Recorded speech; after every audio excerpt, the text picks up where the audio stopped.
Chapter 12. Aarti looked resplendent in the pink and green sari that her mother-in-law had bought for her. She had got a pink choli to match her outfit. She slipped on a pair of silver heels and added the last touch by wearing the diamond set her in-laws had given her for her reception. When she stepped outside, her son Aryan remarked, "Mama, you look beautiful." She gave him a big hug and looked at Amitabh, who was admiring her too. She asked him with her eyes what happened, and he replied, "Nothing, just that I haven't seen you in a sari for so long, and you really do look beautiful." They smiled warmly at each other and left it at that, never displaying affection and physical love in front of the elders. "Let's go, we're ready," her father-in-law said.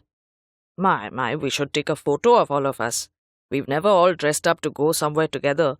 Either I or your Dadi have been missing from the family group picture. He took out his digital camera. "Yes, we have, Dadu. Remember my birthday at the mall?" said Aryan, and they all laughed at his innocence, and just because it was the right thing to do.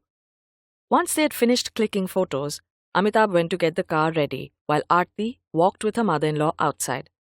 Her father-in-law and son were walking together to the lift, chattering about rules and how they should not be broken. Aarti thought that this was her perfect life. Wonderful in-laws who looked after her son, a loving husband who admired her, and a fantastic career that allowed her to travel. This night was going to be perfect, and she was planning to enjoy herself. The reception was in full swing when Aarti and her family arrived. It was an elaborate wedding at a banquet hall of one of the 3-star hotels in the city. The food wasn't great, but the DJ was playing the latest tracks and the dance floor was already filled. The bride and groom were on a podium, receiving guests. Aarti and her family waited for their turn and showered the newlyweds with their congratulations.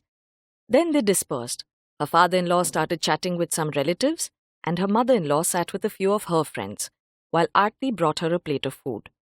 Amitabh had found an old college friend, and Aryan played in the kids' zone where they played musical chairs. She grabbed a cold drink and went to look for Amitabh. She found him chatting with a friend, and after a few pleasantries, excused herself to go to the powder room. She had always hated weddings. They were the most boring functions on earth for everyone except the bride and groom's closest families. Distant relatives like Aarti's family had to always make an appearance, and an entire evening full of small talk commenced. She found a seat close to where Aryan was playing and sat down. Suddenly, she heard a familiar voice. "Is the seat taken?" She looked up and was quickly sucked into a vortex of nostalgia for a life that she lived a decade ago. She couldn't believe her eyes. "Dhruv?" she asked, dumbfounded, looking at her ex-boyfriend. He smiled and sat down next to her. She looked around to see if Amitabh had seen them. He hadn't.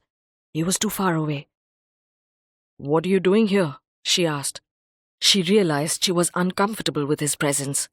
"Relax, I'm a friend of the bride's," he said. He took a Sprite from a waiter who passed by and gave her one as well. "Like the friend you used to be with me?" she asked, suddenly jealous and curious at the same time. He smiled. Aarti looked at him, and her heart did a little flip. He still looked so good. It had been so many years, and her heart suddenly pined for him once again. His dark wavy hair fell over his piercing brown eyes, and he ran a hand through it to smoothen it out. His massive shoulders filled the dark grey suit he was wearing, and the hint of a beard gave him an even more attractive aura. It took tremendous strength for her to not lean over and kiss him, like she had all those years ago. First, she had stolen him from his girlfriend in college, and then that other time... 7 years, Aru? Dhruv tried to remind her of the last time they met, but she didn't want to remember. Yes, a very long time ago. She didn't want to be attracted to Dhruv again, but it seemed like she was not in control over her feelings. "Are you still with Vodafone?" he asked, making polite conversation. "Yes, I am. I'm Asia Pacific head of sales." She didn't know why she wanted to impress Dhruv, but it seemed important to her. "Wow, that's incredible, Aarti. I'm super proud of you." "Thanks." They both took a sip of their drinks and didn't say more. Both feared the subject of what had happened when they had met last. His square jaw tensed as he asked without looking at her, How's Amit? Nervously, she moistened her dry lips. This was wrong. Her feelings, this insane attraction she felt for him all over again. She stood up. There's no need to make small talk, Dhruv. I'm glad to see you. I have to go now.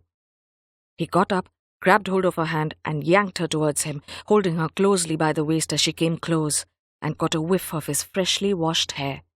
He had a commanding manner that didn't allow her to leave.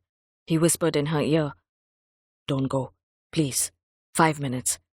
If you're so glad to see me."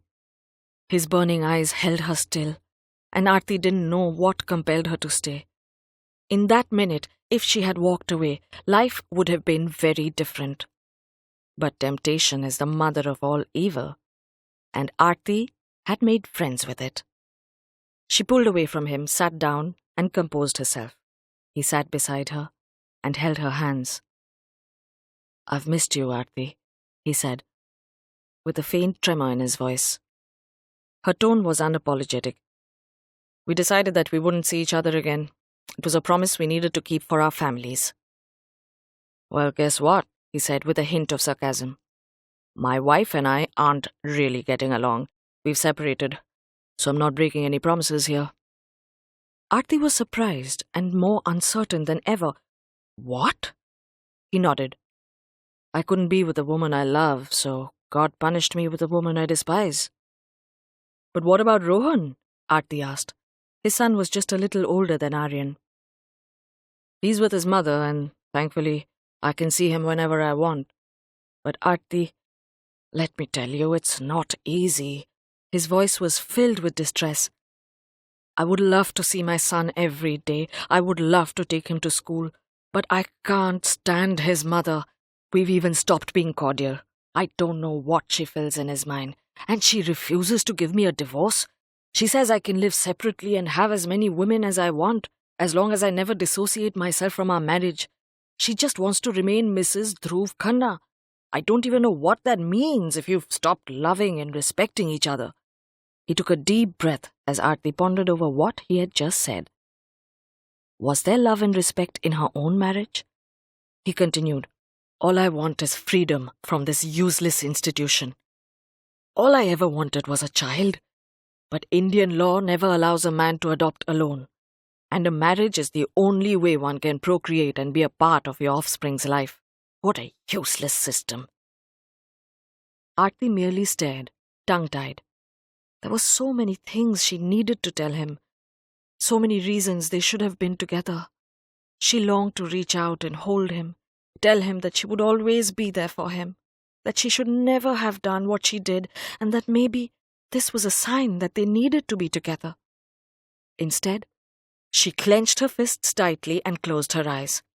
Maybe they both deserved to be unhappy in their marriages. Not even that would be enough to atone for the terrible sin they had committed. "I really wish we had kept in touch," he said.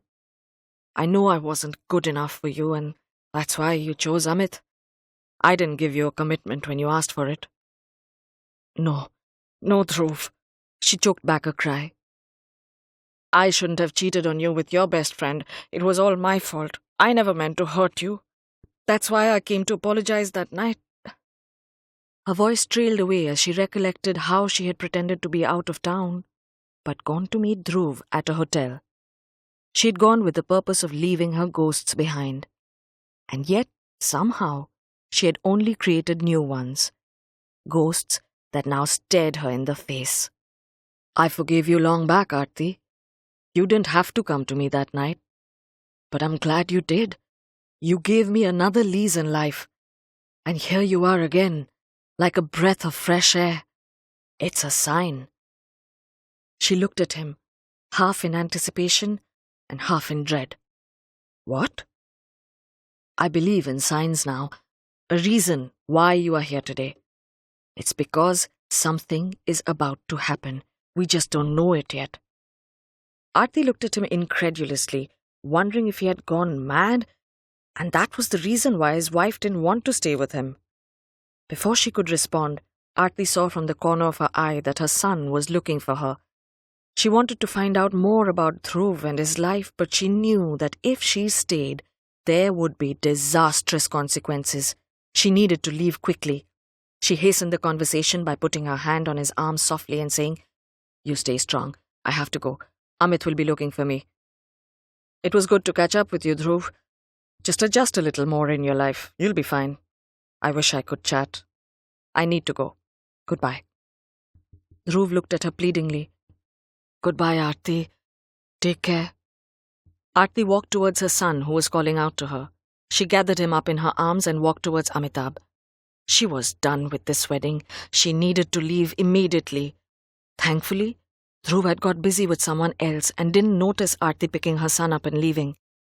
If he had, he would have realized that Aryan was a spitting image of himself.